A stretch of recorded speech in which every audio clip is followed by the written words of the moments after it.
Meu nome é Paul Young. Eu sou o autor do livro A Cabana.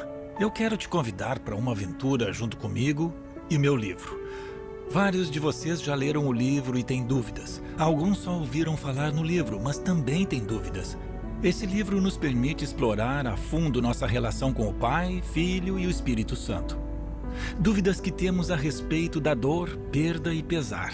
Dúvidas a respeito dos milagres, beleza e alegria. O que significa seguir uma vida de fé?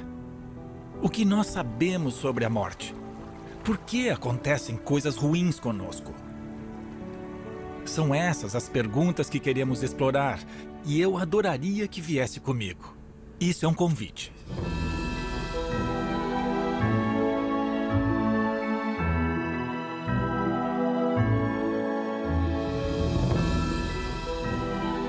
A Cabana e seus segredos.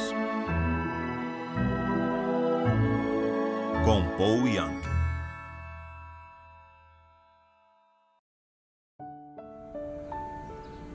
Ao longo dessa série, você vai aprender muita coisa sobre mim. Vai aprender muito sobre o Mackenzie e todos os personagens do livro. E prometo ser sincero com você sobre as partes boas, ruins e feias da minha história. Eu escrevi um livro para os meus filhos como presente de Natal, A Cabana. Quem iria imaginar? Eu não, nem minha família, ninguém mesmo. E o livro veio a ocupar o centro de uma grande discussão. Vou falar uma coisa, acredito que estamos à beira de uma reforma. Não é só um renascimento onde tentamos dar vida nova aos velhos sistemas e instituições, mas uma mudança radical na forma como a raça humana pensa. Nós temos que achar um modo de seguir em frente. E acho que a base está na relação entre o Pai, Filho e Espírito Santo. Em A Cabana e outras obras minhas, eu busco reinterpretar os teólogos, tornar o que eles dizem acessível para todos. São 3 os fundamentos que vai ouvir repetidas vezes. Deus é bom o tempo todo. Deus é bom o tempo todo. E também vamos falar bastante que Deus é um ser relacional. E, portanto, para nós que fomos feitos à imagem de Deus, os relacionamentos são essenciais para a nossa transformação. Fomos criados para sermos seres relacionais, e esse Deus que é sempre bom participa diretamente de nossos relacionamentos e de cada detalhe de nossas vidas. O terceiro fundamento é que cada um é importante. Eu acho que esse é um preceito único no universo das ideias religiosas. Cada um tem valor. Você se lembra das 3 parábolas?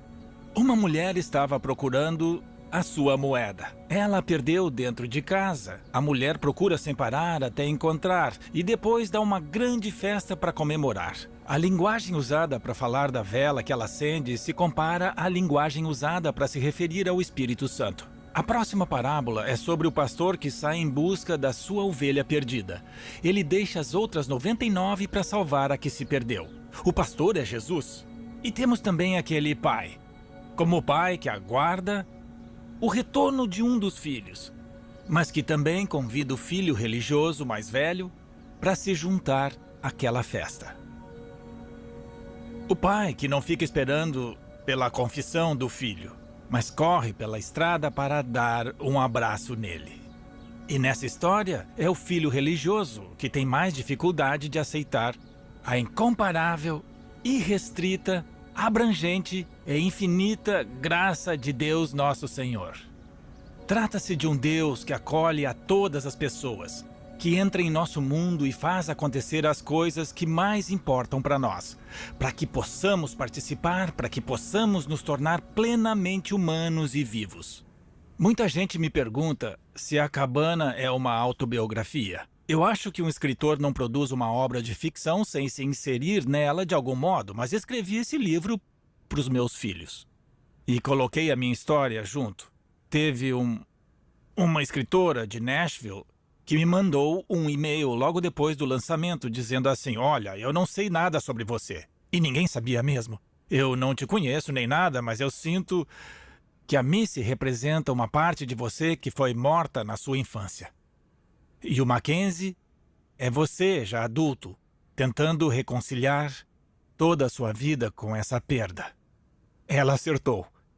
Eu sou o Mackenzie e eu sou a Missy. Mas essa é uma outra história. Eu queria ler para você um trecho do prefácio.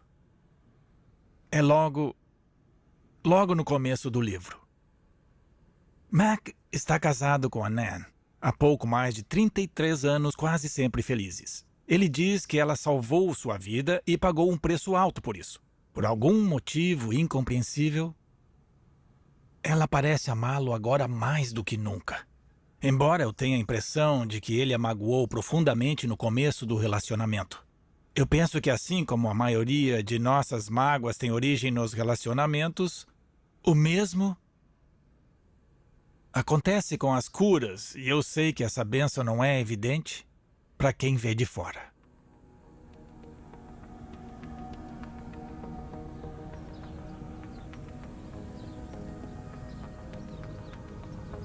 Histórias têm muito poder. Nós sabemos disso. Nós sentimos isso. Eu acho que temos afinidade com histórias porque cada ser humano é uma história. Não é só ter a história. Somos as histórias. Acho que Jesus adorava parábolas porque elas eram histórias. Todos se lembrariam delas. Parábolas contam a verdade, mesmo que sejam ficção. Até uma piada é uma história. Principalmente se ela tem uma sacada no fim. Um homem vai para o céu. Pedro, o guarda dos portões do paraíso, vai falar com ele. O homem diz: "O que eu faço agora, Pedro? É só entrar?" Pedro responde: "Olha, depende. Depende de uma coisa." E o homem diz: "Ah, é? E depende do quê?" "Depende de quantos pontos você acumulou." "E de quantos pontos eu preciso?" "Você precisa de 100 pontos." O homem pensa: "Tudo bem." Então ele diz: "Bom, nos últimos 15 anos eu passei as noites de sábado no sopão comunitário, dando de comer aos necessitados." Pedro fala: "Ah, ótimo, isso com certeza vale 1 ponto." "1 ponto?" Pedro diz: 1 ponto, mais que merecido." O homem continua: "Eu fui pastor por 35 anos. Eu casei pessoas, enterrei pessoas, preguei a palavra de Deus." E Pedro diz: "Não sei não. Foram 35 anos." "Tudo bem, mais 1 ponto para você." O homem preocupado diz: "Essa foi a minha vida toda e só valeu 2 pontos?" Nessa hora, ele vê entrando outro homem da cidade dele. Era um bom sujeito, tinha uma cafeteria, mas era cristão de temporada, daqueles que vão à igreja só na Páscoa e Natal. Aí ele passa direto pelo Pedro e entra no paraíso. Então o homem diz: "Está me dizendo que aquele cara fez 100 pontos, Pedro?" E Pedro fala: "Não, ele não quis participar do jogo." Viu? Amamos uma boa história. E uma história como essa nos faz ir além, como diria C.S. Lewis, dos nossos dragões vigilantes. As parábolas entram em nossos corações de uma forma que muitas vezes uma pessoa que fica recitando dados e informações sobre teologia e doutrina simplesmente não consegue. Somos propensos a buscar aquilo que nos dá certeza, e é por isso que preferimos a religião aos relacionamentos. Achamos que levantar questionamentos é errado. Relacionamentos são cheios de mistério. Quem cresceu indo à igreja como eu sabe que a base de tudo eram os relacionamentos, mas eles ensinavam doutrina e teologia. Mas sabíamos que não era só isso. Tinha que ter mais coisas do que uma lista do que podíamos ou não podíamos fazer. Esse é o valor das histórias. Paramos de classificar as pessoas em categorias, os crentes ou não crentes. Todos nós caminhamos de acordo com nossa relação com Deus, com nós mesmos, com nossas famílias, nossas comunidades, nossos inimigos. E quando entramos na história de outra pessoa, ou na história das ações de Deus em nossas vidas, entramos em algo maior, algo mais refinado, algo de que sempre sentimos falta. Estamos falando de relacionamentos e de histórias. Os relacionamentos estão no centro de tudo. Estima-se no mundo atual, 75% da população de todo o planeta vivenciou algum tipo de traição ou perda, trauma de forma direta ou acidental. E quase todas as nossas perdas têm a ver com relacionamentos. Deus é um ser relacional. Por que isso é importante? Porque significa que Deus nunca está sozinho. E como fomos feitos à imagem de Deus, quer dizer que também nunca ficamos sozinhos. Convém dizer que a solidão é diferente de solitude, que é algo que faz bem. Solitude é tirar um tempo de tudo para pensar a respeito do mundo, de nós mesmos, da nossa família, nossos amigos. A solitude é um refúgio. É um lugar de descanso, de recarga de energia, de aprendizado em contato com o Espírito Santo no silêncio. Não é disso que estou falando. Estou falando de solidão, da sensação de que ninguém se importa, de que ninguém nos acha importantes. É estar sozinho no mundo, mas a verdade é que você nunca esteve sozinho. Deus nunca esteve sozinho. Deus nunca fez absolutamente nada sozinho.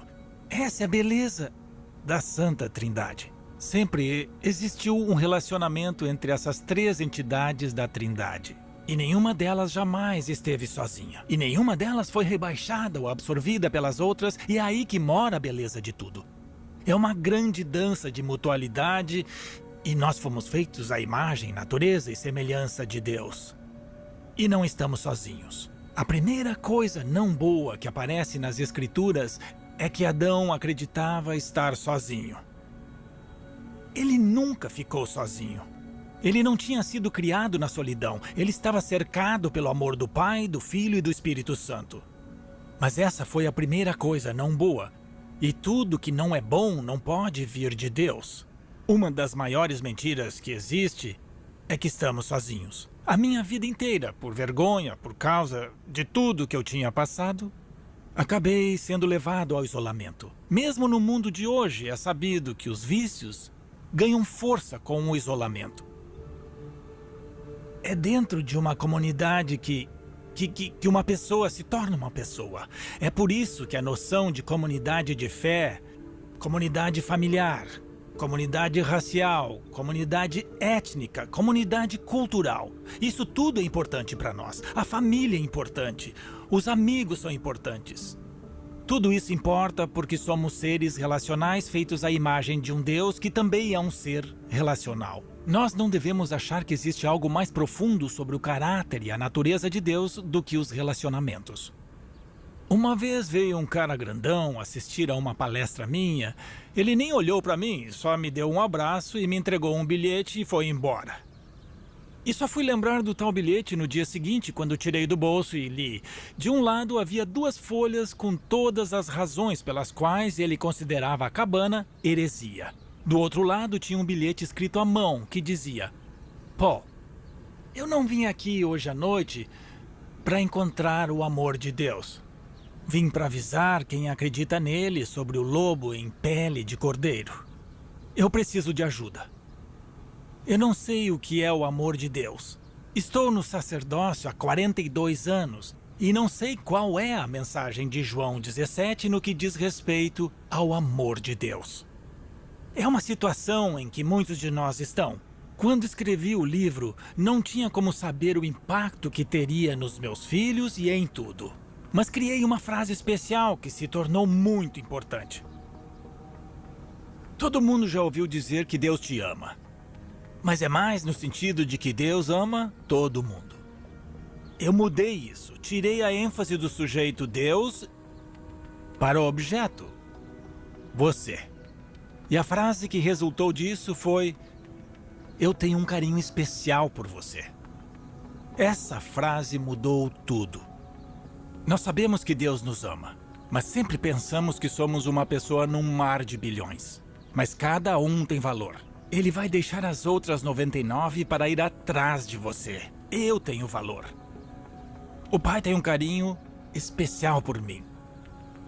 O Pai tem um carinho especial por você.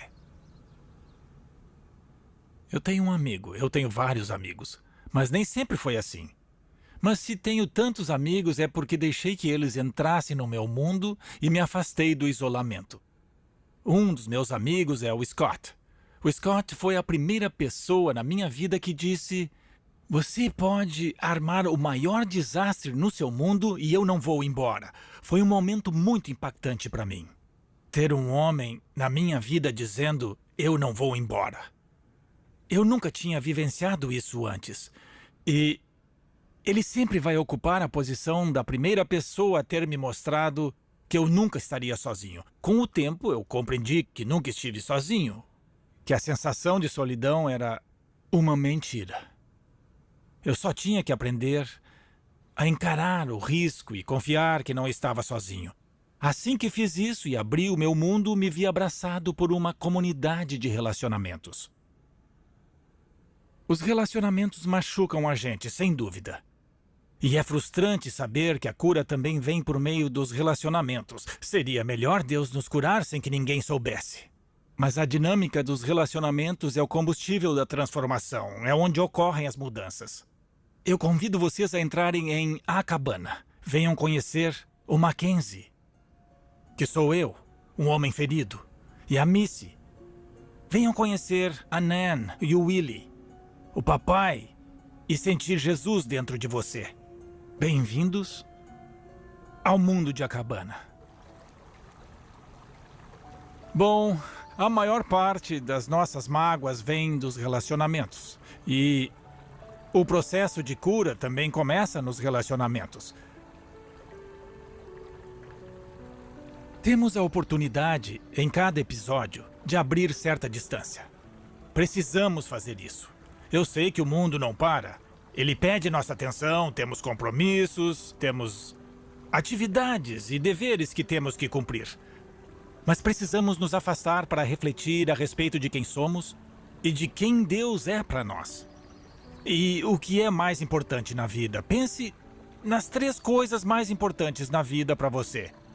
E se você as está nutrindo ou criando espaço para elas na sua vida. Os relacionamentos estão no centro de tudo. Todo mundo já foi magoado. Quais pessoas estão no seu mundo envolvidas nessa mágoa? Abra seu coração, escute o Espírito Santo. Faça uma oração do jeito que você sabe. A oração é uma conversa com Deus, só isso. Peça ajuda. O que eu faço agora? Qual é o próximo passo? E aí espero o estímulo, a ideia, o pensamento. É com essa reflexão que eu me despeço de vocês. Nós vamos falar mais sobre isso. E várias outras coisas. Nos próximos episódios. Obrigado pela honra da sua companhia e por participar de sua jornada também.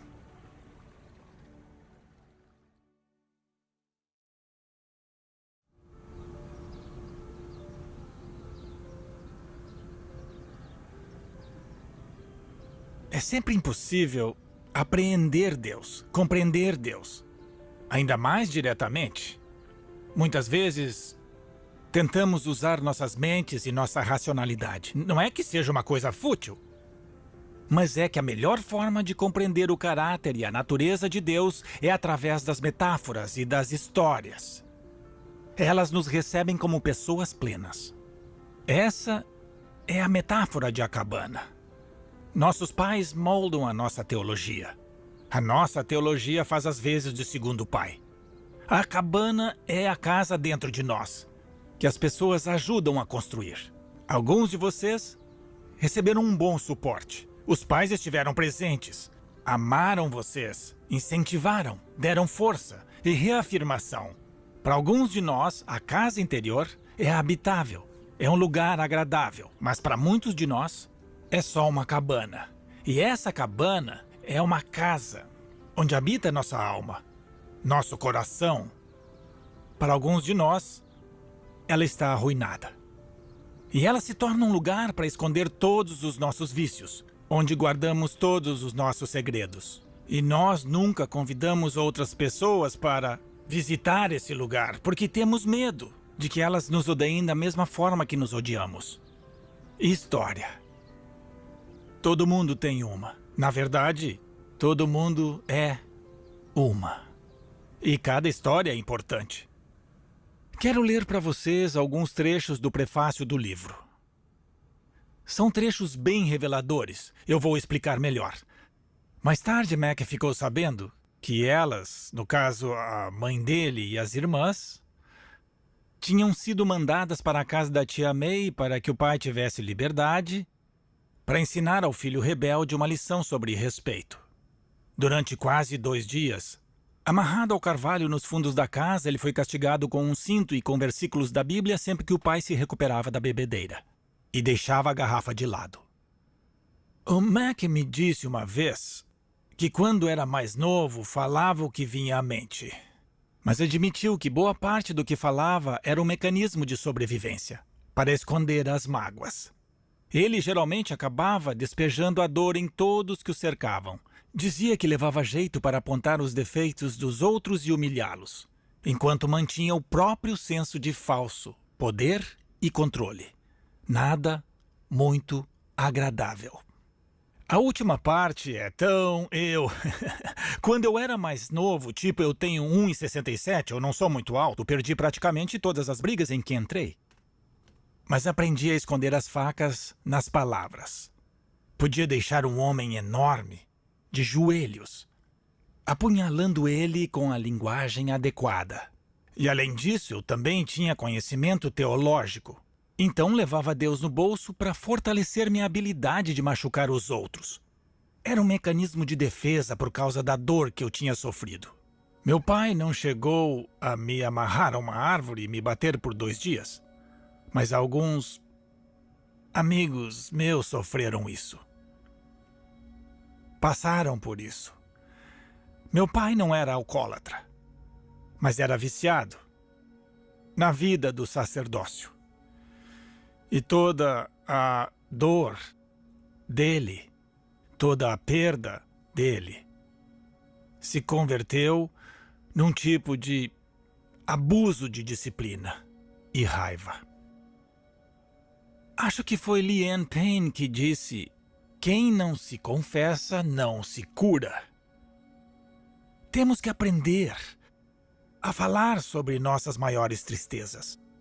Temos que deixar alguém entrar nesse espaço. Fomos criados para viver em comunidade, não fomos criados para viver sozinhos. Nós precisamos começar a correr o risco de contar a verdade, de falar tudo que é real, de reviver nossas histórias, de voltar às nossas cabanas e falar das tristezas. Eu queria falar um pouco mais sobre meu pai. A família do meu pai, ele era um dos filhos do meio, era disfuncional. Minha avó morreu aos 39 anos, após passar alguns anos em um manicômio. E foi aí que meu pai ficou órfão. A maior parte dos filhos foi para as fazendas. Eles viraram peões de fazenda ainda adolescentes, morando no celeiro e vendo as famílias reunidas pelas janelas. Uma vez ouvi meu pai dizer a um dos irmãos: vai ver que é por isso que eu tenho tanta raiva. Aos 14 anos, meu pai fugiu para trabalhar em uma madeireira na Colômbia Britânica. E vocês sabem como as madeireiras da época eram lugares ótimos, felizes. Isso aos 14 anos. Aos 18, 2 irmãs o levaram a um retiro espiritual. O que mudou a vida dele? Ele saiu da madeireira e foi direto para o seminário na região central do Canadá. Foi lá que ele conheceu a minha mãe. Eles se casaram. E ele viveu 1 ano como pastor itinerante em Alberta. Eu nasci em Grand Prairie, Alberta. Quando eu tinha 10 meses, juntamos nossas coisas e nos mudamos para o Planalto da Nova Guiné, no outro lado do mundo. Foi lá que eu cresci.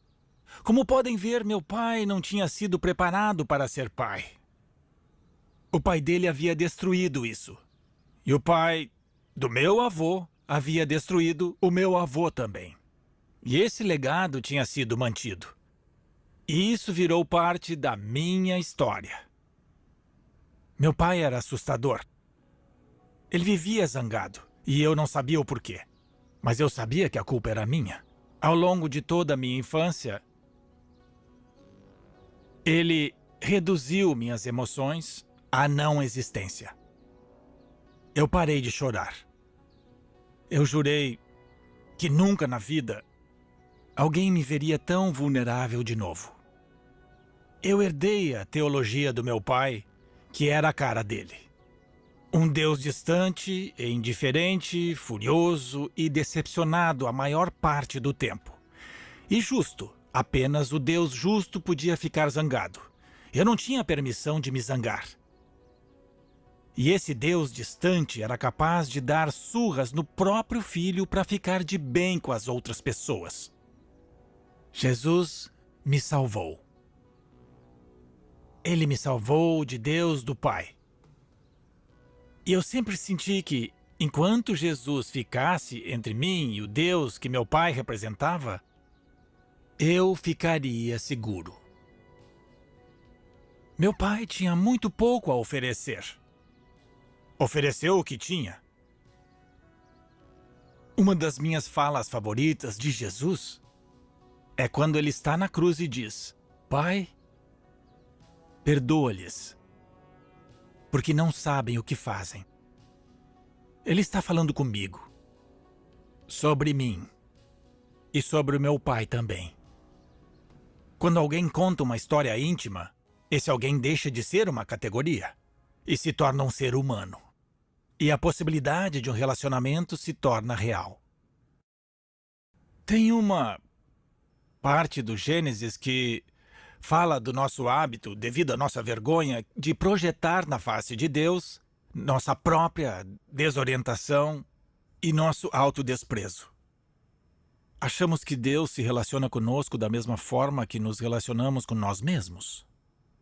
Até mesmo nossa interpretação das Escrituras muitas vezes transparece a ideia de que Deus fala de forma punitiva e vingativa em vez de uma forma amorosa. Porque Deus é amor. Deus não é punição ou vingança. Deus é amor. É amor. Na cena, Adão e Ishá, já que seu nome ainda não havia sido revelado, decidiram realizar o ato de virar as costas para uma vida face a face com Deus. Eles comeram a fruta e se esconderam dentro da árvore. No original, em hebraico, não tem nada sobre se esconderem nos arbustos, como dizem as traduções. Se esconderam na árvore e cobriram os corpos com a habilidade de determinar o bem e o mal. Eles se declararam os julgadores da verdade de forma independente. Aí eles ouviram o som de Deus. E diz na versão traduzida que andava quando soprava a brisa do dia. E a primeira coisa que se ouve é: digam-me onde estão. Deus sabia onde eles estavam. Era um convite para um relacionamento. Ele diz: eu o ouvi e fiquei com medo. Já nesse instante, Adão começou a projetar na face de Deus esse pensamento punitivo, vingativo, maldoso, egoísta e narcisista. Eu estava com medo e com vergonha, pois estávamos nus. Eis que vem a fala. Deus diz: quem lhe disse que estavam nus? Muitas vezes lemos essa fala com um senso de desgosto ou apreensão moderna que sentimos de nossa mortalidade, nossa humanidade, nossa sexualidade, e achamos que há algo de errado para Deus estar mencionando o fato dos dois estarem sem roupas. Mas esse não é o ponto da questão. Deus está dizendo: quem lhe disse que estavam nus? Eu disse. Vocês deveriam estar vivendo expostos, a céu aberto, fracos e frágeis. Vocês dois só estão se cobrindo por causa da sua habilidade de determinar o que é a verdade, o que é bom e o que é o mal. Quem disse tudo isso? Fui eu que disse. Ficar exposto é uma coisa boa. O Espírito Santo vem para convencer. Essa palavra em grego significa expor. Nós não fomos criados para viver escondidos dentro de nossas mentiras, dentro das ilusões que inventamos. Fomos criados para viver de forma aberta e face a face com o Pai, o Filho e o Espírito Santo. Esse é o relacionamento em que podemos confiar todas as coisas que escondemos, todos os segredos que nós temos. Fomos criados para vivermos nus e sem nenhum tipo de pudor. Outra grande tristeza da minha vida começou antes de eu ir para o internato. O abuso sexual começou dentro da cultura tribal, dentro do que eu considerava a minha família, antes dos meus 5 anos de idade. Não há nada mais destrutivo e desolador para a alma humana do que o abuso sexual. Eu tinha 6 anos quando fui para o internato. Nas primeiras noites, os meninos mais velhos levantavam de suas camas e molestavam os mais novos. Isso se tornou parte da minha realidade. E eu me fechei. Eu tinha que fingir. Eu tinha que ser alguém aceitável. Eu sabia já aos 5 anos que havia algo de errado. E aos 6 anos, a sensação era tão forte que eu tinha virado, até certo ponto, um predador. É possível deturpar o coração de uma criança. Uma grande tristeza, o abuso sexual, minha relação com meu pai. E o que eu fiz? Filho primogênito de um missionário, filho do pastor, eu me tornei um ator. Por isso a religião me atraiu. Ela me deu uma lista de regras que, se eu conseguisse seguir, talvez eu pudesse ser digno do afeto do meu pai. Talvez eu pudesse conquistar o afeto de Deus. E eu fiz o seguinte: eu detestava minha cabana. Eu detestava quem eu era. Então eu peguei algumas tábuas da minha cabana e construí uma fachada, uns 100 metros à frente, como nos filmes. Tipo uma superfície falsa. Parece que tem uma construção no lugar, mas é só um compensado sem nada atrás. O bom das fachadas é que você pode adaptá-las conforme vai observando as expectativas dos outros. Então eu me tornava outra pessoa, dependendo da situação. Mas isso não me protegeu dos vícios. Eles persistiram. Isso não me protegeu dos segredos. A fachada era como eu me apresentava para o mundo. Eu mudava quem eu era dependendo do público que estava diante de mim. Eu não sabia como viver de dentro para fora. A vida para mim era vivida de fora para dentro. E eu trabalhei pesado nisso. Eu tinha uma camada fina de perfeccionismo nessa encenação, que escondia um oceano de vergonha. Minha ideia era que, se eu fizesse tudo direito, se eu pelo menos pudesse atuar perfeitamente, quem sabe um dia eu viraria um menino de verdade. Nossos segredos definem como estamos mal. E a minha cabana era cheia deles. Quando alguém entra na nossa vida e nos oferece carinho, bondade, graça e perdão, não acreditamos, porque ela não conhece nossos segredos. E aí nós ficamos num beco sem saída. Eu não posso te contar nada porque você vai pensar que eu sou exatamente o que eu já acho que sou. Um ser insignificante que não vale nada.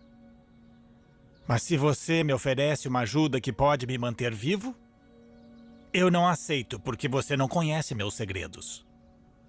Essa é a cabana. Essa é a fachada. E para curar uma mágoa, é preciso voltar à cabana.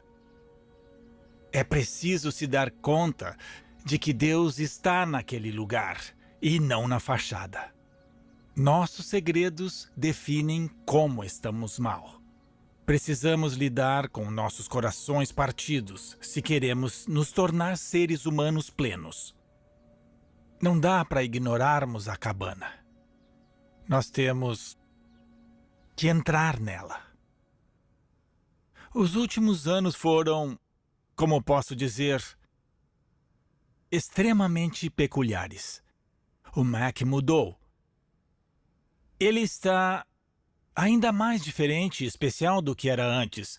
Desde que nos conhecemos, ele se mostrou uma pessoa gentil e amável. Mas após o período que ele ficou internado no hospital há 3 anos, Ele ficou, bem, ainda mais amável. Ele se tornou uma dessas raras pessoas que se sentem bem consigo mesmas.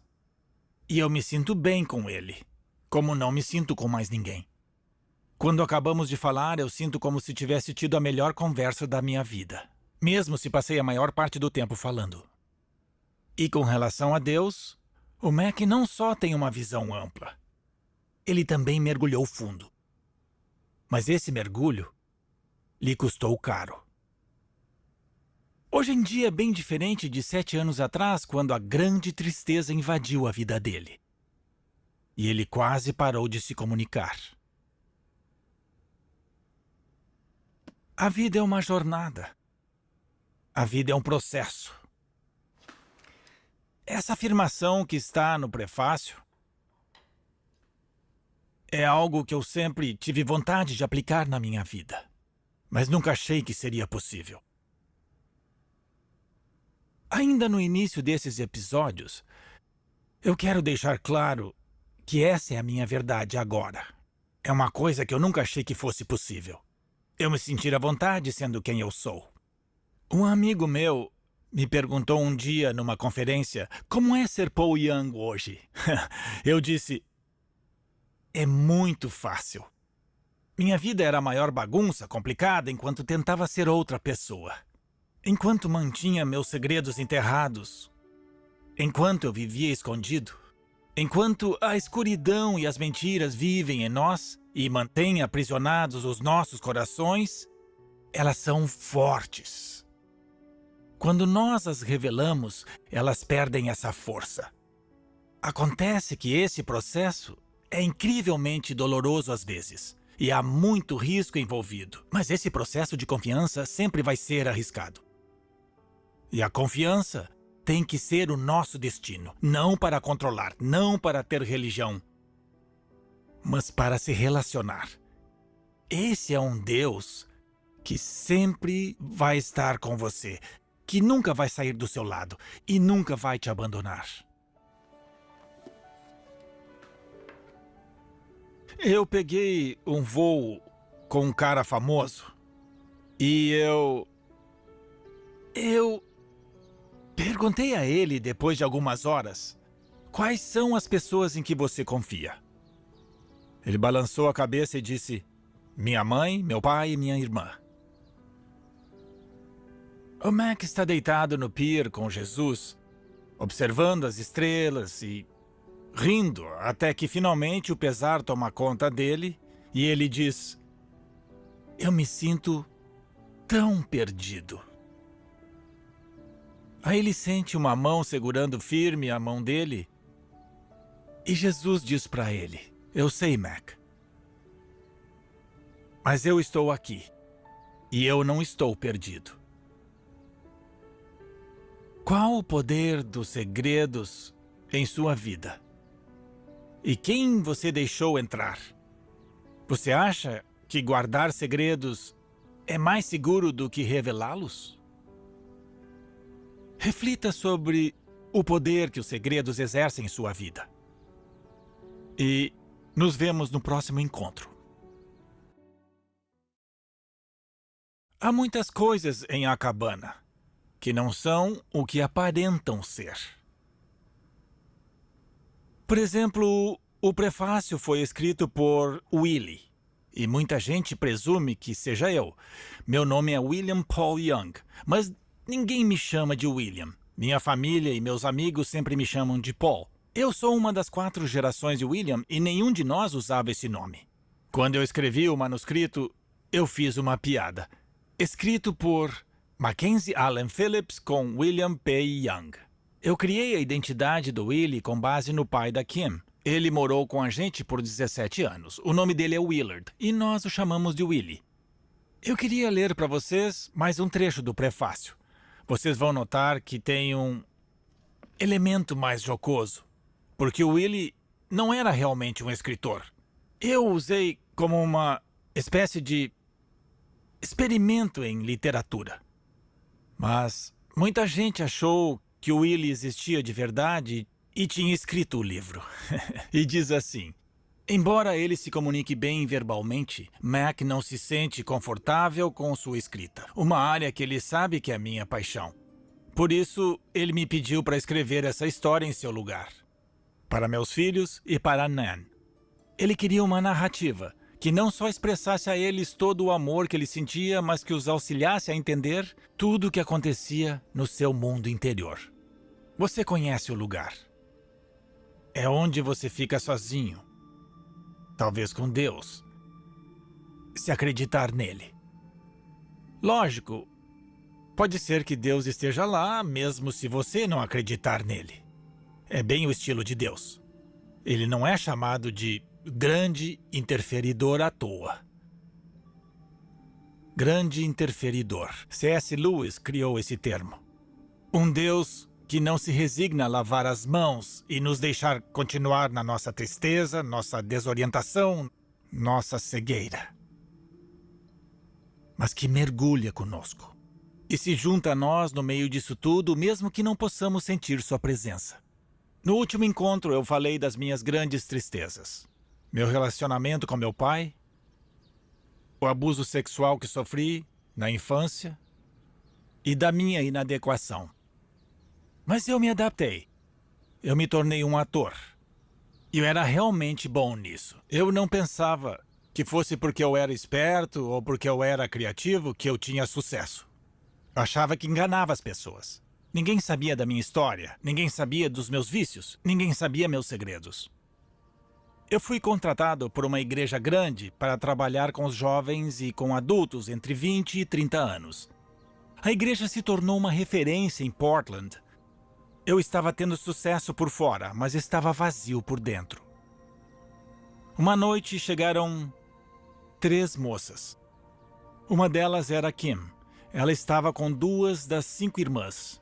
Eu nunca a tinha visto lá, era a primeira vez que ela tinha ido. Aí eu imediatamente mudei a atividade que eu tinha planejado para que nos reuníssemos em duplas e orássemos um pelo outro. O poder corrompe. Mas foi assim que conheci a Kim. Viramos bons amigos. E alguns meses depois, acho que ouvi Deus sussurrar no meu ouvido. Case com a Kim.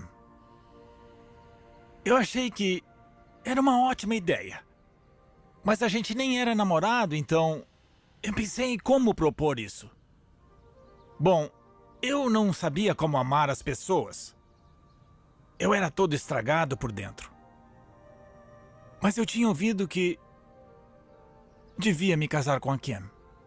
Então eu bolei um plano para pedi-la em casamento durante uma festa. Quando nós voltamos de uma viagem, eu convidei um monte de amigos e escrevi um cartão com frases bonitas para cada um deles. Sentamos em um círculo de umas 15 pessoas e a pessoa tinha que ler o cartão em voz alta sem ter lido antes. Eu pus o cartão da Kim virado para baixo porque no dela estava escrito: "Quer casar comigo?" Homens podem ser idiotas. Achei que daria mais certo pedir em grupo. Cada um leu seu cartão e quando chegou a vez da Kim, ela abriu e começou a ler. Quer casar? Se ela estivesse aqui, ela diria o que passou na cabeça dela naquele momento, que foi o seguinte: se eu disser não, ele nunca vai refazer o pedido. Mas se eu disser sim, eu posso voltar atrás. Como não amar essa mulher? Nós nos casamos 11 dias depois. A Kim salvou a minha vida. Mas eu trouxe muito peso para a nossa união. Meus vícios que ela não conhecia, minha história que ela não conhecia, meus segredos que ela não conhecia. Eu não me abri para ela. Com 6 dias de casados, eu passei uns dias fora caçando com os amigos. Quando eu voltei, a Kim me recebeu com a seguinte pergunta: sentiu falta de mim? Vejam, eu estava tentando fazer a coisa certa. Eu atravessava fases em que eu decidia me dedicar à árdua tarefa de ser justo, de atuar de forma verdadeira. E eu estava em uma dessas fases em que eu queria ser honesto e autêntico. Então eu disse a verdade. Não. Eu falei: Kim, Eu adoraria te dizer que eu senti saudades.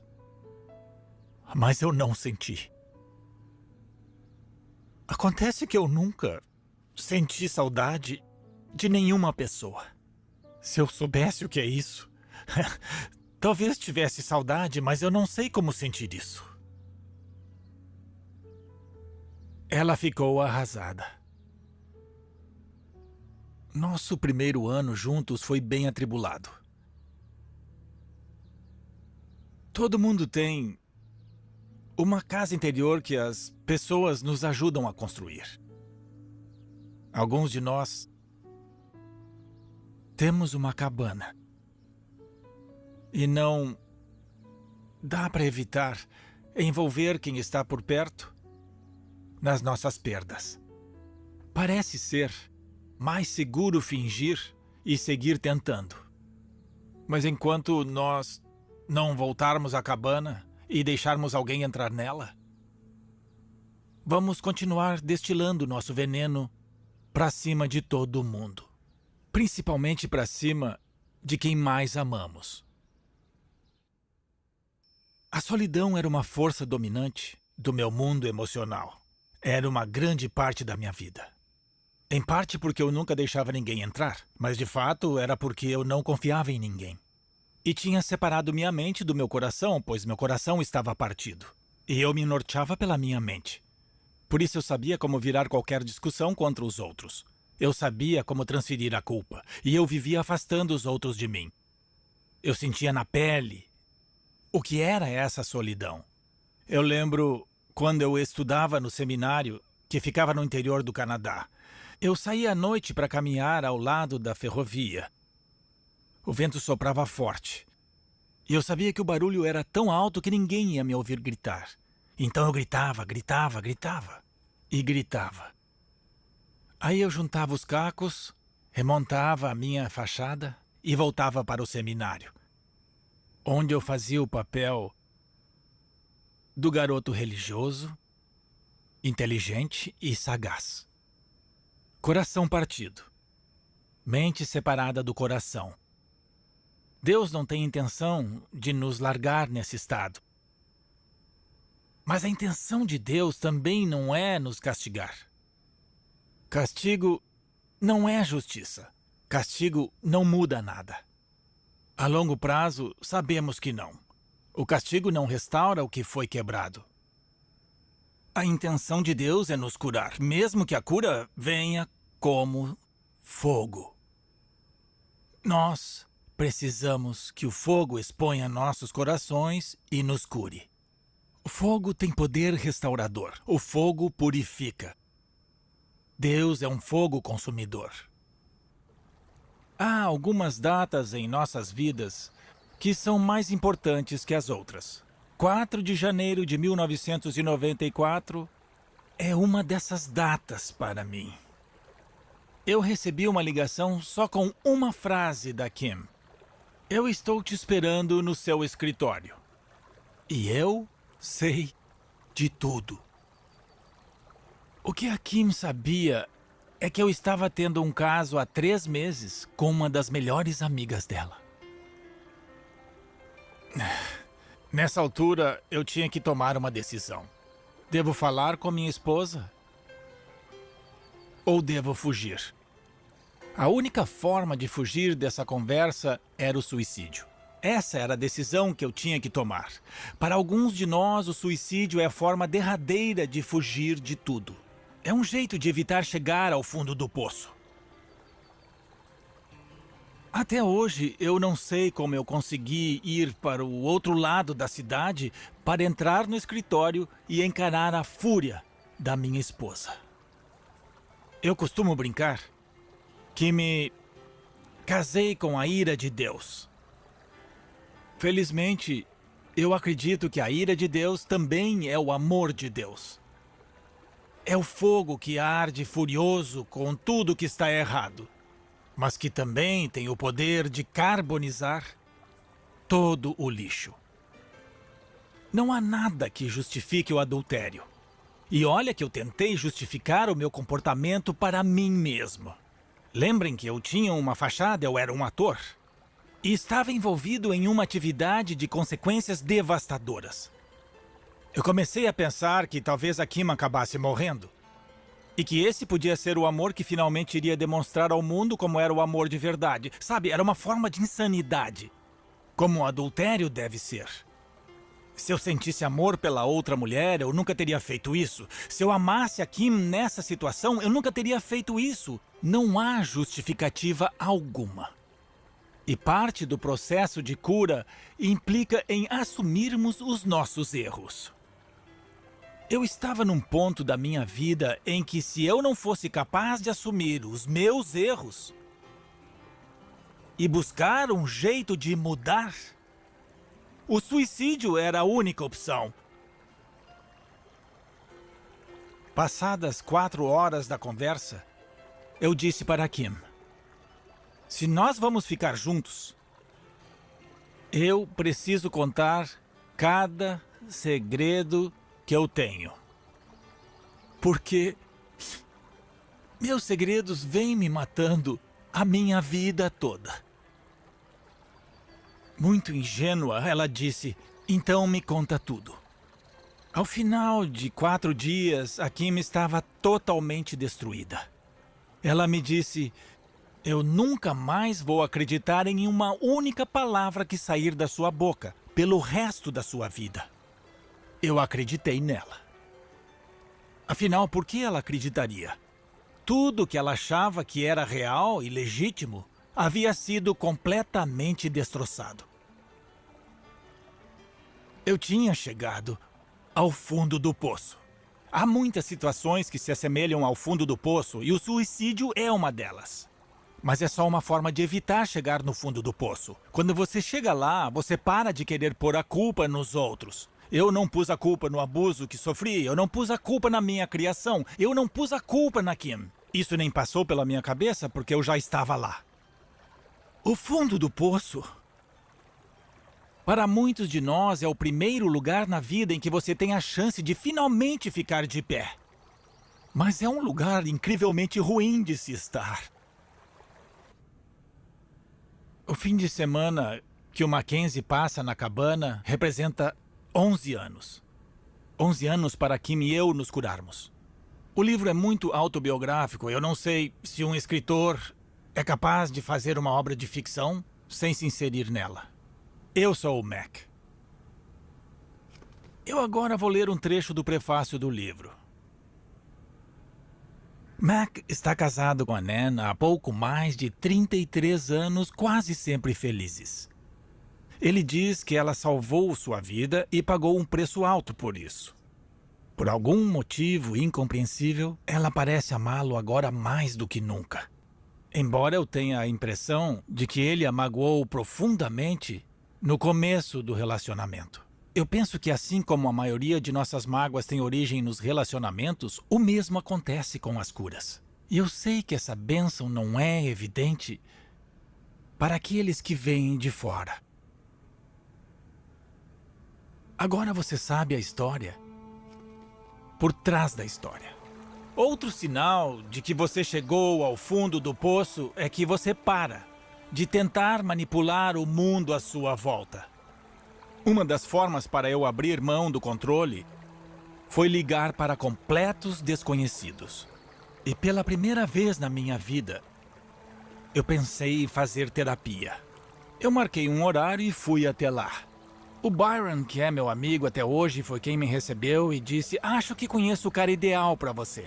E ele me apresentou a um homem que se tornou um grande amigo meu, o Scott Mitchell. Eu sentei na frente do Scott e disse: Scott, minha vida acabou.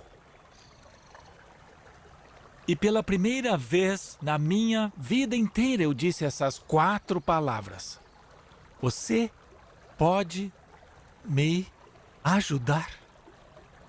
Eu continuei: eu não quero alguém que me pergunte como eu estou me sentindo. Eu quero alguém que me diga como mudar da água para o vinho. Porque se eu continuar do jeito que eu estou, já era. Você pode me ajudar? E o Scott sorriu e me falou: posso.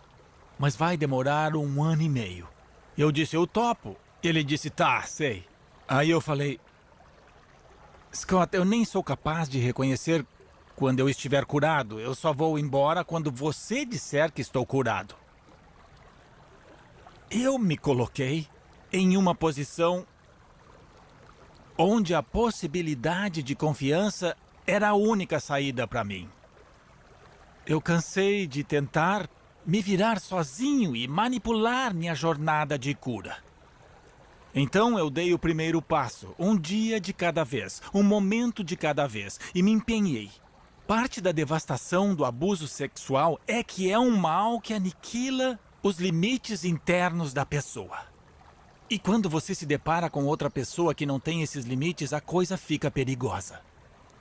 Mas o Scott e eu trabalhamos nisso e, de repente, pela primeira vez na minha vida, eu senti um limite surgir no meu interior, uma barreira interna capaz de dizer não. Foi aí que eu liguei para Kim, chorando feito um bebê, dizendo: Kim, eu tenho limites dentro de mim agora. E ela respondeu: tá bom, sei, claro. E ficou só nisso. Eu causei o sofrimento. Eu não tinha o direito de determinar um prazo para a cura dela. Eu não tinha o direito de exigir uma reconciliação ou mesmo perdão. O perdão fazia parte da reconciliação, mas no caso seria entre ela e Deus. Eu não podia fazer nada naquele momento. A Kim e eu levamos 11 anos para nos curarmos. Eu achei que nunca fosse acontecer. Esses 11 anos são representados pelo fim de semana que Mackenzie passa na cabana. Em meio às ruínas, eu encontro o Pai, o Filho e o Espírito Santo, que começam a desmistificar as mentiras em que eu acreditava sobre Deus, sobre mim mesmo, sobre o mundo, e começam a arrancar a podridão e o veneno que contaminava minha cabana, minha alma e meu coração estilhaçado, para então reconstruir tudo. Eu tinha que voltar à cabana. Sabe o que eu precisava descobrir? Que Deus nunca amou a fachada. Nunca! Ele sempre amou a cabana, com toda a devastação, com toda a vergonha, com toda a culpa, mesmo com todo o meu autodesprezo e o ódio próprio. Porque era eu, o meu coração, era a minha alma. E Deus me amava profundamente. Sem essa visão religiosa que eu tinha tentado mostrar a Ele e ao mundo. Dentro da minha própria cabana, eu descobri que não fui abandonado, que sempre fui agraciado por um afeto incondicional. Pelo amor e pela graça de Deus, nossa única esperança em Jesus.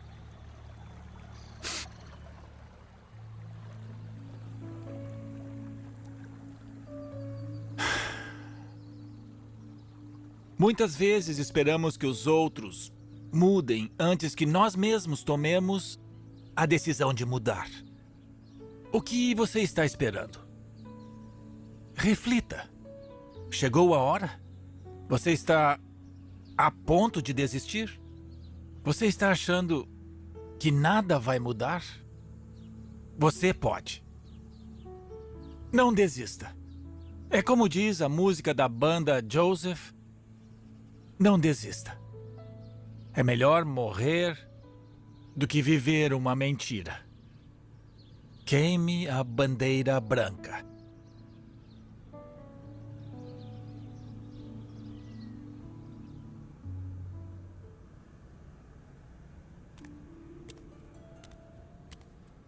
O arco narrativo de A Cabana começa numa tempestade de granizo.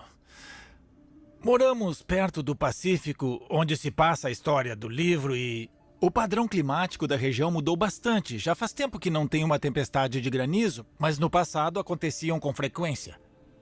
O gelo ia se acumulando por dias até ficar perigoso demais para sair de casa. E é no meio de uma dessas que o Mackenzie sai para ver a correspondência.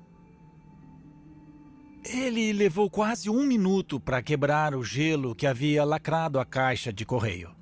A recompensa por seus esforços foi um único envelope com seu nome datilografado no lado de fora. Não tinha selo, nem carimbo e nem remetente. Curioso, ele rasgou uma das bordas. O que não foi fácil, já que seus dedos estavam se enrijecendo por causa do frio. De costas para o vento de tirar o fôlego, ele finalmente conseguiu tirar o pequeno retângulo de papel não dobrado do seu ninho. A mensagem escrita à máquina dizia: Mackenzie, quanto tempo? Sinto sua falta. Eu vou estar na cabana no próximo fim de semana, caso queira me encontrar. Assinado, Papai. Essa foi uma carta muito difícil para o Mackenzie ler.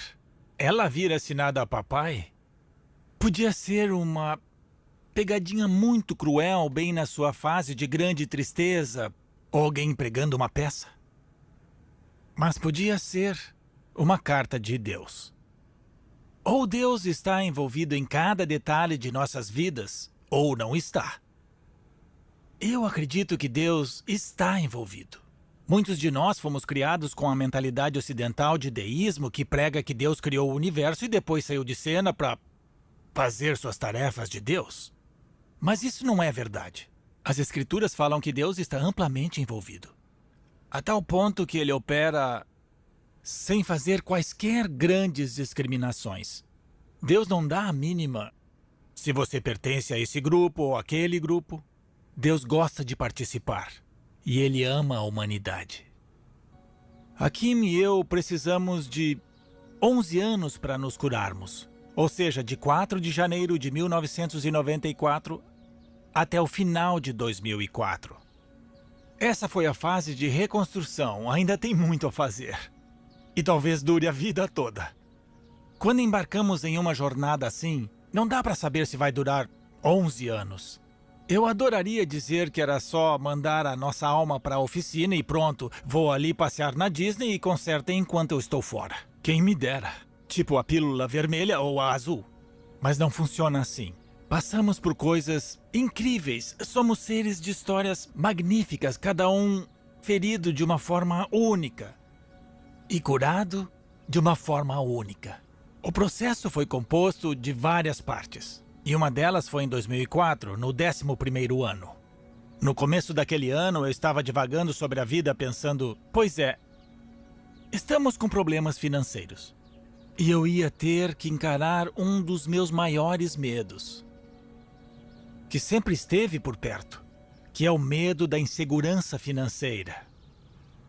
Eu não sei se vocês já passaram por isso, mas era algo comum para mim e para vários dos meus amigos. Então eu comecei uma conversa com Deus que durou 5 dias. Como é possível, Deus, eu ter confiado a você durante a vida todas as nossas finanças e sempre termos altos e baixos, altos e baixos? Assim que eu disse, como é possível ter confiado qualquer coisa a você? Eu devia ver que estava inventando desculpas baratas. Mas nós ficamos tão perdidos nas nossas justificativas que nem reparamos nas prisões que nos confinam. Pois, no 5º dia, eu ouvi: Paul, você está pronto para escutar? Por que acha que eu passei 5 dias orando para você? Paul, você nunca me confiou suas finanças, tá brincando? A casa em que você morou por 17 anos e que você diz para todo mundo que eu dei para você, eu não tenho nada a ver com isso. Assim que eu ouvi essa voz falando na minha cabeça, eu fiquei arrasado. Eu comecei a chorar feito criança, porque era verdade. Eu não confiei. Quando eu me vejo em uma situação adversa assim, uma coisa que eu aprendi a fazer foi arranjar um jeito de abrir mão do controle. O que é difícil, porque tudo para nós gira em torno do controle. Quando o medo invade a sua vida, você tem 2 opções: confiar ou controlar. E a razão para escolhermos o controle é porque não acreditamos que somos amados. Está em João capítulo 1. Nós não sabemos que somos amados, então nós cedemos ao medo. Eu tenho vários amigos legais na minha vida hoje. Nesses 11 anos eu deixei vários homens entrarem na minha vida, mesmo homens tendo me causado sofrimento. Isso foi parte do meu processo de redenção e cura, deixar que os homens entrassem no meu mundo. Então eu liguei para vários caras e eu disse: a situação é a seguinte. Eu sei que vocês amam a minha família e se importam comigo. Por favor, não tentem me resgatar. Naquele outono, 7 desses caras sentaram ao meu lado enquanto o condado leiloava a casa onde minha família tinha morado por 17 anos. Nós perdemos tudo. Todos os bens materiais. Perdemos nossa casa, perdemos nossos carros. E em 2005 eu notei que eu era uma das pessoas mais saudáveis que eu conhecia. Eu não tinha mais vícios. E eu não estou falando só dos mais duvidosos, como pornografia. Eu estou falando, além disso, do vício de agradar ao meu pai. Ou de fazer coisas para Deus ver. Então, em 2005, estávamos morando em uma casa pequena, com 2 quartinhos e um banheiro. 2 filhos nossos conseguiram bolsa na universidade, então tínhamos 4 filhos conosco. A Kim trabalhava na padaria do colégio e eu ia todos os dias a pé para a estação pegar o trem para ir até um dos meus 3 empregos. E aí veio a felicidade e nos atingiu com tudo. Às vezes, a estrada para a cura do medo passa pelo próprio medo. Mas sabe o que descobrimos? Que o oposto do quero mais é o suficiente. O oposto do quero mais é o suficiente. E nós tínhamos o suficiente. Sobrava só uns 20 ou 30 dólares no fim do mês. Mas nós tínhamos o suficiente. Eu estava no trem indo para o trabalho, uma viagem de 40 minutos, e eu pensei, eu acho que eu já estou bem o bastante para isso. Este ano eu faço 50 anos. Agora eu me sinto bem o bastante para fazer o que a Kim vem me pedindo há anos. E foi no trem que eu escrevi a maior parte de uma história simples que eu ia dar de presente de Natal para os meus filhos. Porque eu não tinha mais nada para dar naquele ano. E eu chamei a história de A Cabana. Naquela tarde, sentado, é o Mackenzie falando, sentado entre 3 crianças que riam assistindo a um dos maiores espetáculos da natureza, seu coração foi invadido por uma alegria inesperada. Um crepúsculo de cores e padrões brilhantes se desenhava por entre as poucas nuvens que haviam permanecido, se tornando as artistas principais dessa apresentação tão única. Ele era um homem rico, pensou consigo. Nos aspectos mais importantes. Com que frequência somos ricos no que realmente importa e nem nos damos conta? Isso me lembra uma história da Madre Teresa em que ela estava conversando com um bilionário norte-americano que tinha viajado para ver de perto o trabalho dela, ajudando os pobres e os desabrigados de Calcutá. Ele ficou tão impressionado que foi se encontrar com ela para doar uma grande quantia em dinheiro. Ela disse não. E ele ficou sem entender. Ele falou, eu quero participar, quero fazer algo em prol do reino de Deus, ajudar o seu trabalho. E ela disse, vá para casa e ame sua esposa. Às vezes estamos cercados pelo que realmente importa, mas inventamos alguma grande missão, uma grande ideia, envolvendo o que achamos que importa. E perdemos de vista o que está à nossa volta. Nós não precisamos ser gratos pelas dificuldades e pelas tragédias que vivenciamos. Mas podemos ser gratos pelas coisas boas. Gratos pela bondade. Gratos pelas bênçãos. Pelas pessoas que nos acompanham e por esse Deus que constantemente surge em meio às circunstâncias para estar conosco.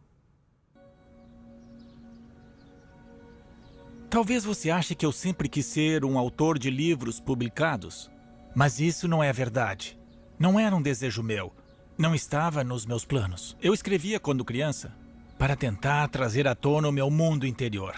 E depois de adulto voltei a escrever para presentear amigos e família. Escrevi uma história para os meus filhos de presente de Natal. Fiz 15 cópias na minha empresa.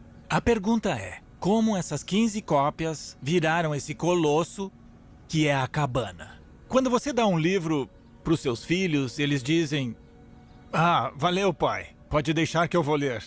Eles levaram tempo para ler tudo.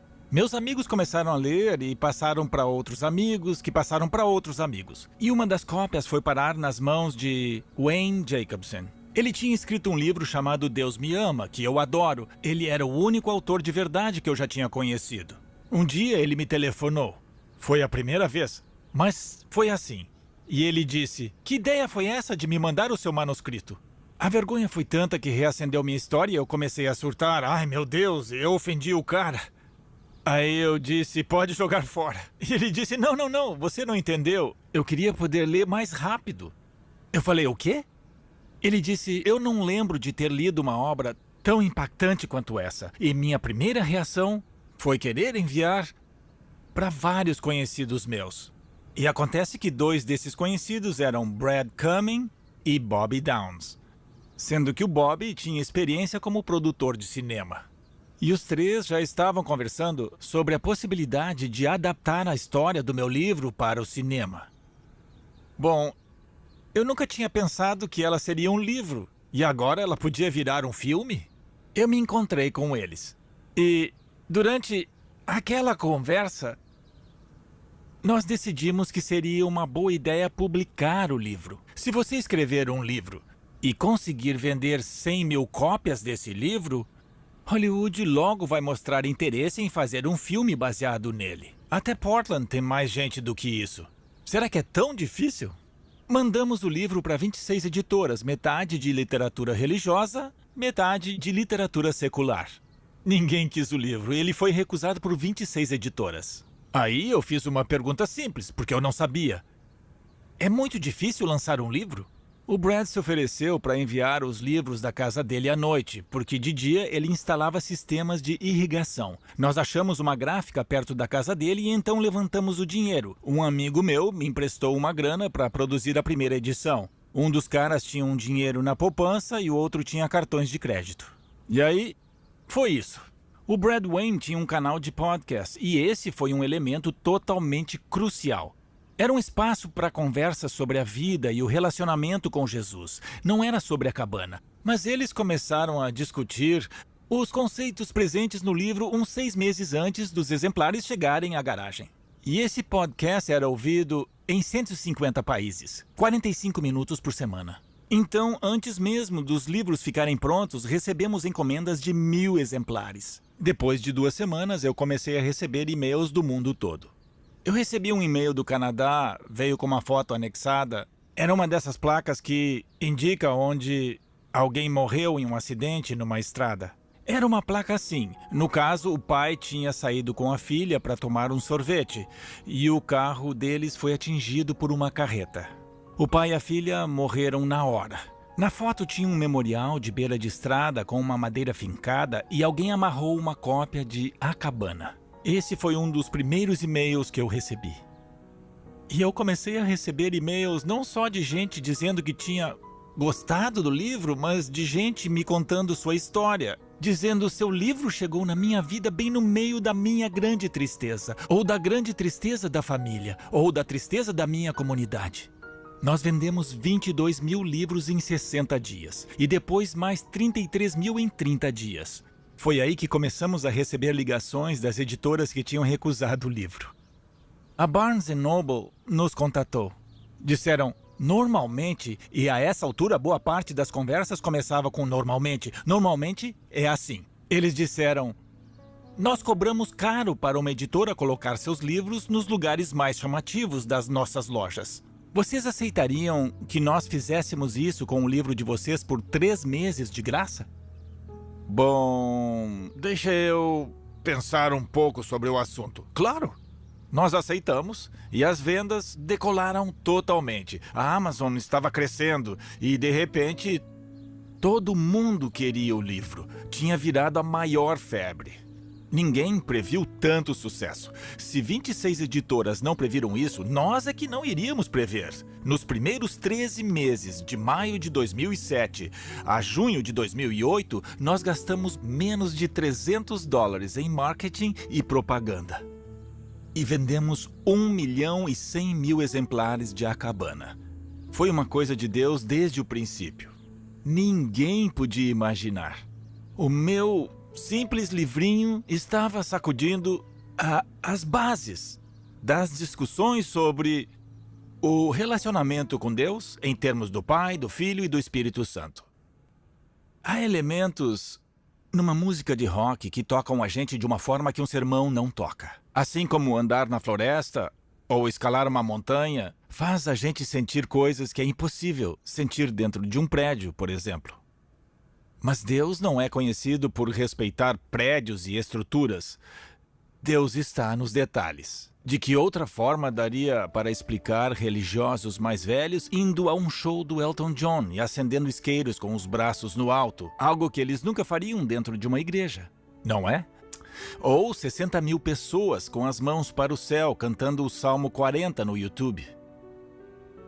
Deus participa. Tem um versículo lindo em Atos que diz que o Espírito Santo será derramado em todas as pessoas, não só em algumas. Quando foi feito esse anúncio em Atos capítulo 2, os cristãos ainda não existiam. Eles não eram cristãos ainda. Esse nome não tinha sido inventado. Era só o Espírito Santo sendo derramado, ou seja, cada um envolvido tinha sua importância. Não havia qualquer divisão espiritual. Veja por esse ângulo. Jesus é Deus à vontade, sendo quem Ele é. Aliás, se você quiser ler mais sobre isso, eu sugiro começar pelo Evangelho segundo João. Leia sobre a vida de Jesus, ande com Ele e faça perguntas. Se Ele é Deus, se Ele está em um relacionamento com seu Pai, pelo poder do Espírito Santo, por que acontece o que acontece? Por que Ele fala isso? Abra seu coração, não importa se você vem de uma família judia, uma família muçulmana, uma família cristã, uma família ateia. Existem elementos dentro dos evangelhos com os quais a sua humanidade vai se identificar. Porque Jesus não veio para fundar uma religião. Jesus veio para nos dizer como é, ou para mostrar, na verdade, o que é ser plenamente humano e cheio de vida. O sucesso e o fracasso trazem à tona o que temos em nós, mas eles são diferentes, são dois tipos diferentes de pressão. Eu creio que Deus é, em parte, o arquiteto por trás do nosso sucesso, sabendo que o sucesso vai trazer à tona coisas que o fracasso nunca traria. Foi o que aconteceu comigo. Eu tive que lidar com a condição de ter posses e me sentir culpado por isso, porque minha infância foi de filho de pastor, missionário, com mentalidade voltada para a pobreza e, sendo sincero, é mais fácil não ter nada do que ter muito, em alguns aspectos. E, além disso, eu cresci com a noção, eu já falei do meu relacionamento com meu pai, a noção de que eu era órfão, e os órfãos não consideram que têm direito a ter coisas. Eles sempre acham que alguém mais digno vai tomar tudo deles. E eu tive que lidar com isso. Ainda bem que eu tinha duas coisas como base antes de eu escrever o livro. A primeira é que as coisas importantes para mim estavam bem definidas. Não escrevi o livro pensando em fazer sucesso. O livro foi uma expressão da cura que havia ocorrido na minha vida. Identidade, mérito, valor, importância, segurança, significado, propósito, destino, comunidade, amor, tudo estava definido. O livro não trouxe nada disso para minha vida. O que ele me trouxe foi um ponto de entrada em discussões às quais eu não teria acesso, como histórias de pessoas. Eu creio que nascemos descalços porque fomos criados para percorrer a estrada sagrada dos atos de Deus na vida do próximo. As primeiras 15 cópias que eu fiz no meu trabalho cumpriram tudo aquilo que eu esperava do livro. Nesse episódio, nós falamos de sucesso e fracasso. E se essas duas coisas foram definidas por Deus, definidas pelas vozes que se comunicam comigo, ou se eu tenho expectativas muito altas do que isso significa. Eis a reflexão que eu quero que vocês façam. Como você define sucesso? E como você define fracasso? E o que é mais importante para você nesse assunto? Pense com carinho. Veja o que motiva você. E como vai saber quando chegar lá? Eu vou ler um parágrafo de A Cabana. Em várias edições está na página 14. O que você está prestes a ler é algo que o Mac e eu lutamos por meses para colocar em palavras. É um pouco... bom, não. É uma coisa muito fantástica. Se algumas das partes são verdadeiras ou não, não sou eu que tenho que julgar. Só digo que, embora várias coisas não sejam cientificamente comprovadas, elas não deixam de ser verdadeiras. Eu afirmo honestamente que fazer parte dessa história me afetou no âmago do meu ser, um lugar que eu nunca tinha acessado e que eu desconhecia. Eu confesso que desesperadamente desejo que tudo que o Mac me contou seja verdade. Geralmente, eu estou próximo dele, mas há dias em que o mundo visível de concreto e máquinas parece ser o mundo real. E eu perco o contato e me encho de dúvidas. As crianças não têm esse problema até que alguém mostre que isso existe. Elas não sabem a diferença entre o mundo de Deus e esse mundo aqui. Ou as coisas invisíveis do amor. Somos nós que dividimos o mundo. E eu vejo em Jesus as peças voltando a se unir. Na encarnação, é o Deus completo e o homem completo, nos ensinando como ser um ser humano pleno. Agora o Mackenzie está voltando para a cabana, o lugar de sua maior perda. É onde jaz seu coração partido. A cabana é isso. O coração e a alma de um ser humano destruído. Quando ele chega na cabana, ele explode e o Deus que ele achou que ia se manifestar não se manifesta. Porque esse Deus não existe. Para mim, esse é o Deus com o qual eu cresci. O Deus que não existe. O Deus distante, repreensivo. Como eu disse, um Gandalf mais malvado. E ele também é o Deus da religião, uma espécie de entidade mágica. Se você mobiliza sua fé, se ora bastante ou faz o que é esperado, dá para persuadir esse Deus a fazer o que você quer. Deus não existe, não esse Deus. Quando ele é desafiado pela Trindade, tudo muda de figura. Acontecem algumas coisas importantes quando ele está na varanda. E de dentro da cabana surgem o Pai, assim como o Filho e o Espírito Santo. Pense comigo no seguinte. O Mackenzie não se arrependeu. Ele não se confessou. E Deus está vindo de dentro do lugar desfeito dele. Essa é a afirmação que dá início à reforma. Calvino e Lutero, a declaração de que o perdão precede a confissão e o arrependimento. O perdão precede a confissão e o arrependimento.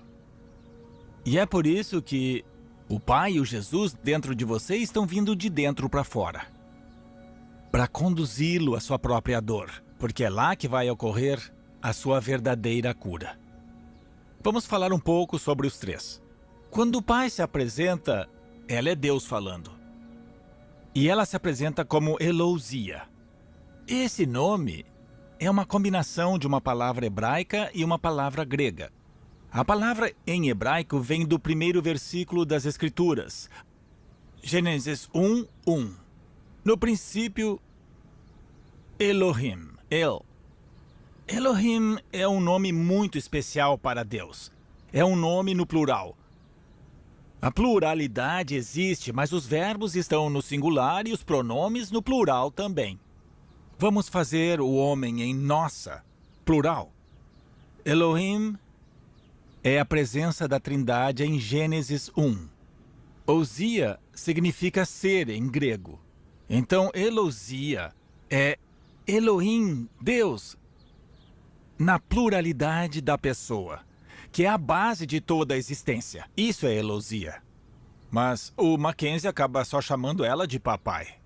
Agora, Jesus, esse é bem mais simples.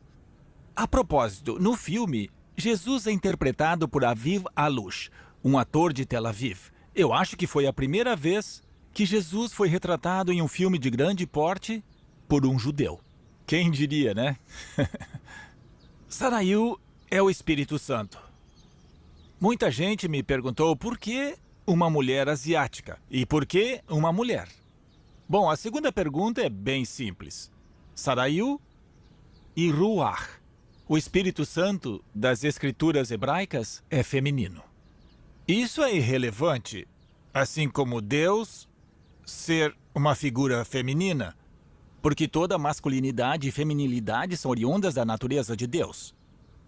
O Espírito Santo não é a porção feminina da Santa Trindade, mas a representação dele nas Escrituras geralmente é feminina, e a palavra Ruach é feminina. Agora vamos falar sobre a origem do nome, porque Sarayu não está nas Escrituras. Um dia eu estava indo de trem para um dos meus 3 empregos, escrevendo o livro. Quando cheguei nessa parte, comecei a quebrar a cabeça. Eu precisava de um nome para o Espírito Santo. Não dava para ser Papai, Jesus e o Espírito Santo. Eu cheguei no trabalho. Nesse dia, eu estava trabalhando para uma companhia de webconferências e eu recebi uma ligação. Era Gitika Prabhu. E ela falava da Índia. A empresa dela procurava uma alternativa para webconferências. E eu procurava um nome para o Espírito Santo. Só levou uns 2 minutos para eu ver que não tinha como ajudá-la com o problema dela, mas eu sabia com quem ela podia falar e indiquei o nome. Aí eu falei, Gitika, você pode me fazer um favor? Eu queria uma lista de palavras no seu dialeto na Índia para o vento. Porque vento é uma metáfora para o Espírito Santo. E ela disse, claro. Aí ela me falou uma dúzia de palavras diferentes e imediatamente uma delas me chamou a atenção. Sarayu. Eu disse, que lindo. Vocês dão esse nome para os seus filhos? Ela disse, não, mas nós temos um rio com esse nome. É sério? Porque rio é uma metáfora usada para o Espírito Santo. Minha pergunta seguinte foi, Gitika, isso é muito importante. Que tipo de vento é esse? Porque eu não quero um tornado ou um furacão. E ela respondeu exatamente assim. Sarayu é o vento comum que pega a gente de surpresa. E eu falei, sério? E ela, sabe aqueles dias que faz tanto calor que você acha que vai morrer e aí de repente do nada vem aquela brisa que refresca o clima e muda tudo? Eu falei, eu sei. Eu estava tão feliz por ter um nome para o Espírito Santo. Foi daí que surgiu Sarayu. Então o Mackenzie agora se vê envolto em um mistério que ele não consegue compreender completamente. E ele está na cabana. Não faz ideia de que está ponderando dentro de sua própria dor, sua desorientação, sua confusão. E ele é apoiado e cercado pelo amor do Pai, do Filho e do Espírito Santo. Ao fim do capítulo 4, o mundo do Mackenzie já foi todo destruído. Numa área selvagem do Oregon, foi achado o vestido da Missy sujo de sangue. Mas nada do corpo. Esses capítulos são os mais difíceis de ler para muita gente. Elas não aguentam ler por serem muito angustiantes. Eu vou começar a ler do finalzinho do capítulo 4. Apesar da raiva e da depressão, Mac sabia que precisava de respostas. Ele percebeu que estava preso. E hinos e orações não iriam ajudá-lo. Se é que ajudaram um dia. A espiritualidade fechada parecia não mudar nada na vida das pessoas que ele conhecia, com exceção da Nan. Mas ela era especial. Deus devia amá-la muito. Ela não era problemática como ele.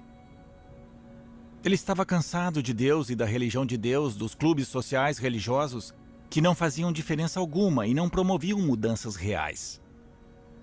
O Mac queria mais. E ele ia conseguir bem mais do que havia pedido. A religião pode ser útil e pode ser destrutiva. A religião tem uma capacidade de reforçar as mentiras em que acreditamos. Ela também traz grandes presentes como uma instituição humana. Você sabe que Deus não cria instituições. Deus entra nas instituições que nós criamos para construir pontes. Às vezes, nossa religião nos limita.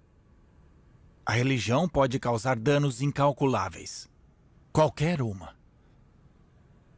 Deus não veio fundar religiões. Nós que as fundamos para ter um instrumento que desse uma sensação de controle e que não envolvesse riscos de relacionamentos e confiança reais. Seria possível remover a trindade do cristianismo e nada mudaria. Nós perdemos a centralidade dos relacionamentos e a visão básica que Deus tem da humanidade refletida na encarnação de Jesus. Estamos cercados pelas mentiras que nós mesmos inventamos e das quais somos prisioneiros. E esse é um Deus que adentra nosso mundo como a verdade. Veja bem, a verdade não é só um conceito abstrato ou uma ideia. A verdade é uma pessoa. Então, por que a Trindade é importante? Como disseram uma vez, se tirar a Trindade da teologia cristã, 95% de tudo não mudaria. Isso indica que perdemos o fio da meada. Porque tudo se resume à multiplicidade da pessoa dentro do próprio ser de Deus. Acreditamos em um só Deus. Isso é verdade. Mas esse Deus tem 3 pessoas. E por que isso importa? Porque se não houver multiplicidade de pessoas, não existe base para o amor ou para um relacionamento. Tem que haver mais alguém. É por isso que há certas religiões em que Deus é uma singularidade e Deus é um só. Bom, se Deus é um só, Deus não pode, por definição, ser amor. Porque o amor requer a existência de um outro. Então elas falam de um Deus misericordioso ou bondoso dos atos de Deus.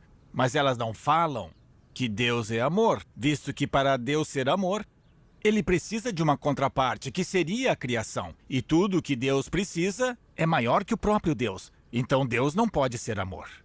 Essa é uma das razões por que a Trindade é tão profundamente importante. E porque o amor e os relacionamentos estão no centro de tudo, porque fomos feitos à imagem de Deus. Eis uma citação.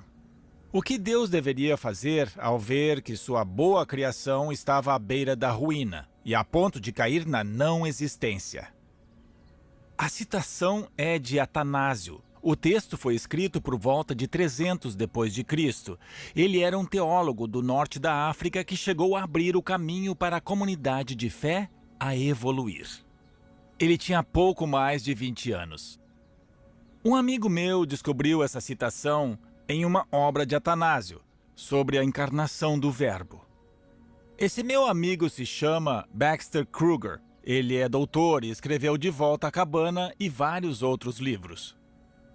Baxter é um teólogo especialista em narrativas do Mississippi, e foi Atanásio que o fez mudar a direção que ele seguia com seus estudos. Foi então que Baxter se mudou para Aberdeen, na Escócia, estudou com os irmãos Torrance e se tornou um importante teólogo trinitariano.